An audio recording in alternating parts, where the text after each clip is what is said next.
Good morning, ladies and gentlemen, boys and girls. Welcome to Chilltown Hoops. I'm your host, Jermaine. The youngsters call me OG. My friends call me J-Dub. Let's get to it.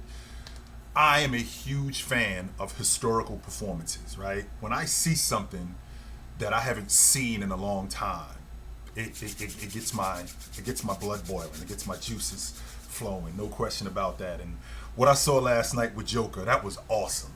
We talking about almost 40 and 30, right? On ridiculous efficiency, not only on ridiculous efficiency, and they won the game.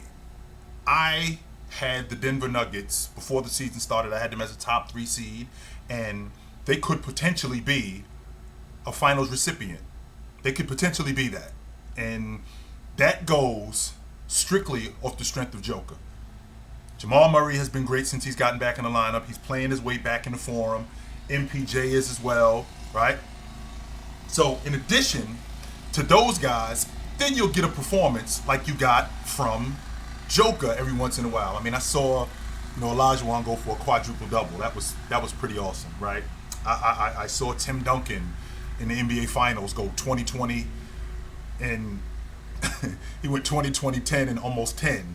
Went for almost a quadruple double. So when I see all-time performances, especially by big guys, because you guys already know how I feel about the big guy. I think he's the best player that's ever played, and he's always been on the best teams that have ever played, right? So to see Joker doing what he's doing, the 2-time league MVP at the historic pace that he does it, I think it's awesome. Now, I got some people that tell me, well, Joker might be the best offensive big man of all time. Well, let's hang on for a second when we talk about that. I'm not saying that Joker isn't awesome as an offensive player.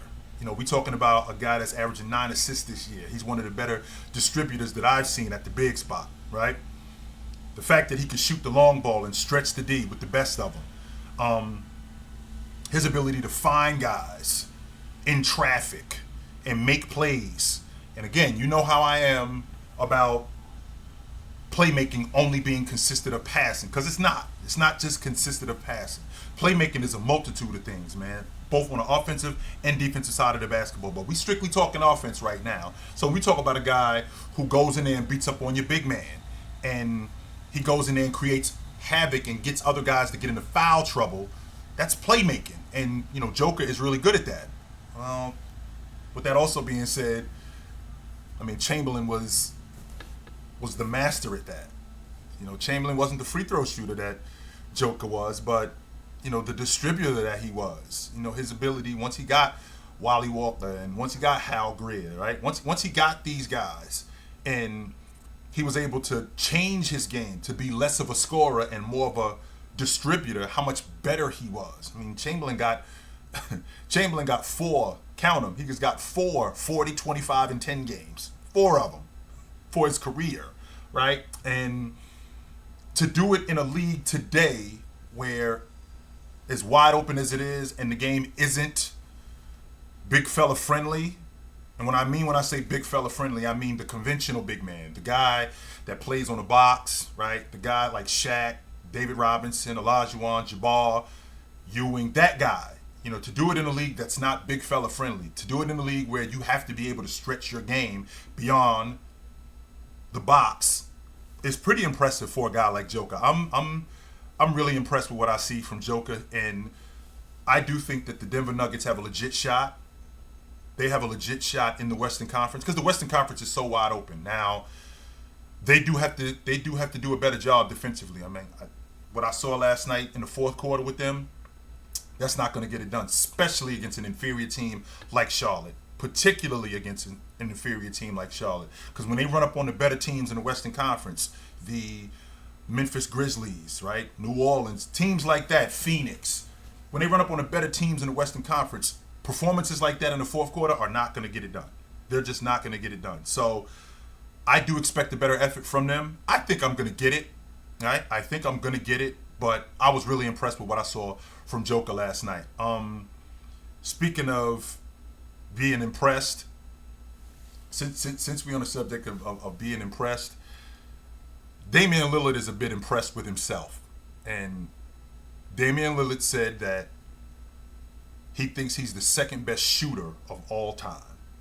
Now, I think about shooting in a different space. Like a lot of people think about shooting, they just think about a guy who shoots the long ball. I don't think about shooting just from the long ball line. I think about your ability to shoot from the long ball line when you open. I think about your ability to shoot from the long ball line off the bounce. I think about your ability to shoot in the mid-range when you open, your ability to shoot off the bounce, your ability to make tough shots. I think about your ability at the stripe, not only just at the stripe in the second quarter when we're in the meat and potatoes of the game. I think about stuff like that when I think about a shooter. And when I think about the second best shooter of all time, Damian Lillard's name does not come to my mind first. That doesn't mean that I don't think Damian Lillard is an awesome guard. Damian Lillard is, of his generation, I think he's a top 5 guard of his generation. I look at all the other guards of his generation, and I think Damian Lillard, let's see, Curry, I'm not ready to, as good as Russell Westbrook was, I'm not willing to say that Russ was better than him. I think he was better than Irv. So when I think about the guards of his era, there are not many that I can put in front of him. Just an overall guard, not even a 2 guard or a point guard, just an overall guard. There are not many guards that I can say are better than him. But when I think about shooting the basketball, and I think about a guy shooting the basketball off the bounce, Damian Lillard has made some tough shots.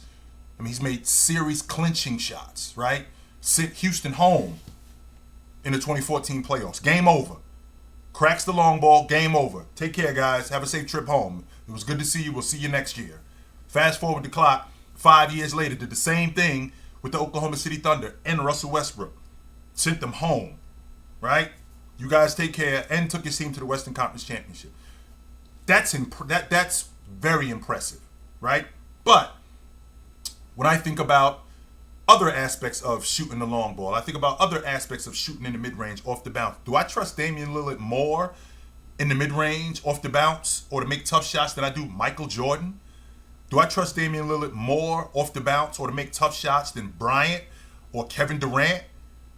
I'm not going to say with 100% certainty I do, because I don't. We got to go to the stripe and ice the game. Game is in the balance, and we got to go to the stripe and ice the game. Do I trust him more than I trust Mark Price? Do I trust him more than I trust Steve Nash? I mean, when you talk about being a shooter, do I trust him more in the mid-range to open up the basket? Like, we need a bucket. And we not only do we need a bucket, we need 2 or 3 straight buckets, because we can't get anything going to the basket, right? And the long ball line isn't working, and we need to open up this offense on some level. Do I trust him more in the mid-range than I trust Dirk Nowitzki? I don't know about that. That's a tough claim right there.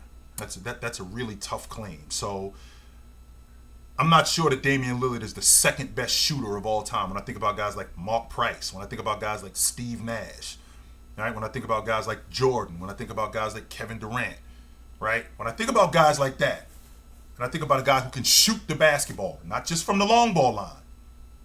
I'm just talking about an overall shooter, because I don't just see it from the long ball line. Sure, Steph Curry is the best long ball shooter in NBA history, but I'd like to expand that, right? Ray Allen is the best catch and shoot guy that I've ever seen.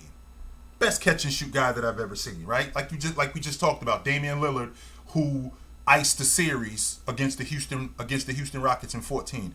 Did it again in 2019 against the Oklahoma City Thunder. I did watch Ray Allen in the 2008 NBA Finals crack 7 threes and break a record, and they did win that game. I did see that. Best catch and shoot guy that I've ever seen. Now, the difference between Ray and Steph Curry, and I still stand on this logic, the difference between Ray and Steph Curry is there is no defense for a guy who can accurately shoot from 25 feet off the bounce. There is no defense for that, and that's Curry.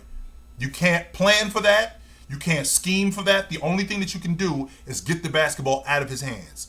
Because when you got a guy who can shoot that accurately off the bounce from that far, there's really not much that you can do. Not much that you can do at all. So, is Damian Lillard the second best shooter of all time? I don't think so. But I'd be interested to hear what you think.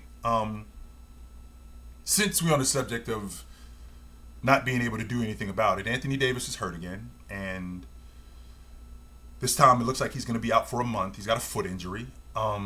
He was on pace to play, previous to this injury, he was on pace to play around 70 games.